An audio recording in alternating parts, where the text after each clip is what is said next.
Hello from First United Methodist Church in Iowa City. This is Mary Jane Clausen, the music director, with a hymn to share with you again. Today we're going to talk about one of my favorite hymns, What Wondrous Love Is This? We used it in our Good Friday service last week, and I love it because it is hauntingly beautiful. We'll talk a little bit about why a little bit later. This hymn doesn't have a poignant story about the composer or the person that wrote the text because we don't know who they were. This is an American folk hymn, and folk music originated with the people and it was passed around and sung, and so it's very hard to pinpoint exactly where it came from. This particular tune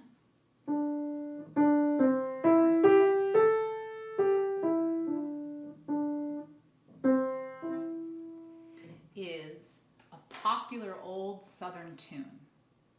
And the text we first find in a publication from 1911 in a camp meeting songbook. The title is A General Selection of the Newest and Most Admired Hymns and Spiritual Songs. And this publication was a part of the Second Great Awakening. The Second Great Awakening happened during westward expansion in the United States. And this was when we saw the emergence of Protestant revivals and camp meetings, where their aim was to take out the intermediary between God and us, so that grace and God could be experienced personally. So the first time that we see this hymn published with the words and the text together is in 1840. Before that, I imagine that at these revivals and camp meetings, they would maybe have one of these books with hymn texts in it, and then they would just open them, and then they would just use popular tunes that they knew to sing to the hymn texts. So William Walker first published this What Wondrous Love Is This hymn in his shape note hymnal, Southern Harmony, in 1840. And then B.F. White published it in another shape note hymnal, The Sacred Harp, in 1844. Now, B.F. White was an American Baptist song leader and a shape note singing master, and well known enough that a composer in 1952, Charles F. Brine, wrote a folk opera called Singing Billy, and you find this hymn, What Wondrous Love Is This, in that folk opera. You can also find it explored with Samuel Barber's composition of variations on the organ, and he wrote that in 1958. Now, it wasn't until 1966 when we see this hymn as more of what we know in the traditional hymnals. And the first hymnal that it appears in is in the United Methodist Book of Hymns. And after the Methodists published it in 1966 in their hymnal, it appeared in hymnals all over the Protestant faith. And from one of my resources, it says that it's been published in at least 97 hymnals. So it's a very popular song, which has especially emerged again in standard Christian Protestant churches in the last 70 years. So why does it sound haunting? I want to explain this to you a little bit, if you'll bear with me for just a little bit of music theory. Most hymns are either in a major key, happy, or a minor key, sad. Now this hymn is actually in the Dorian mode. Dorian mode is simply a different scale than the major minor scale with the half steps and whole steps. So you would normally hear like a minor scale,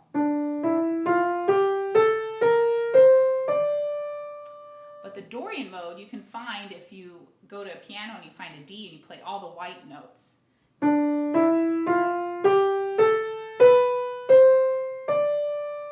So it just sounds different to our ears, and we don't have very many hymns in the hymnal that are in modes, particularly Dorian modes. So that's why it has that haunty, eerie sound, because we're just not used to it. Now I want to explain to you a little bit about what a shape note hymn is. What they did is, in order to help with sight singing, they used shapes. And so you see, they used like a triangle, a circle, a square, triangle, and then a diamond. And so to not confuse people with having like 7 different shapes, they reused them, and they also reused the solfege names as well, which to me looks very confusing, because instead of do, re, mi, fa, sol, la, ti, do, but they had a system where they had it all figured out, and so they would usually sing through a hymn with the solfege first, and using the shapes so that it would help them read it. So I want to show you now the original score of this hymn, which was found in Southern Harmony. Let me make sure you can see it. Yep. And so you see 3 parts. James Christopher was attributed to writing these 3 parts in this first publication of it. And if you can see that this part is a little bit higher part, and then this is our melody right here, and then there's a lower part written. And you can see how they have the shapes. I have a very interesting recording of what this sounds like from the Library of Congress, and I would play. It is the Stanford University Choir performing it in 1939, so it has a little bit of a historical sound too. I'm going to hold this up again and play just a little bit of it so you can hear what it sounds like.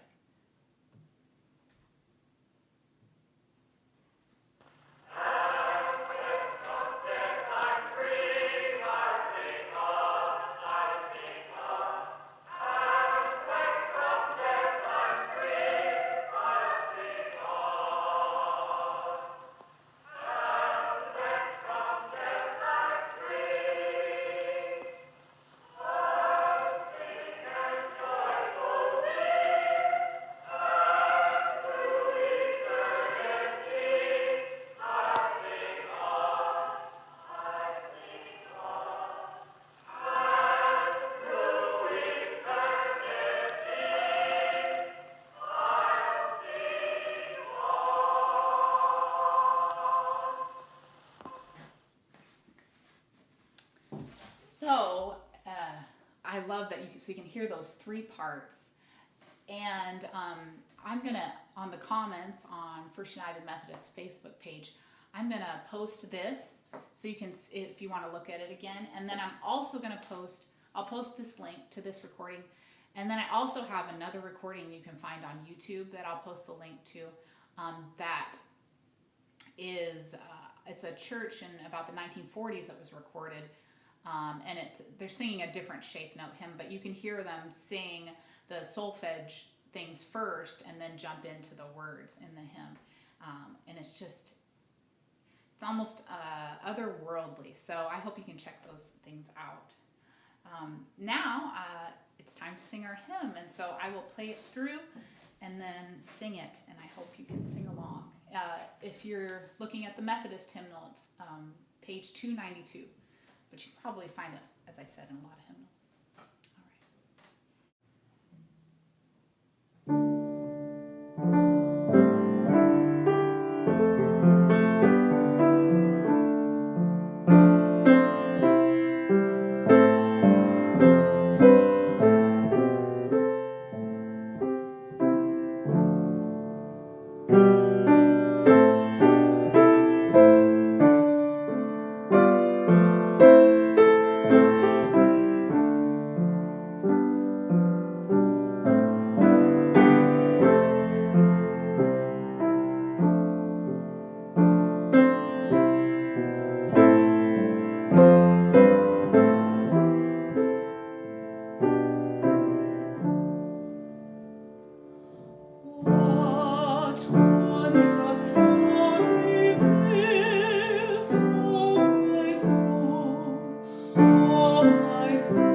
Thank you for sharing with me today.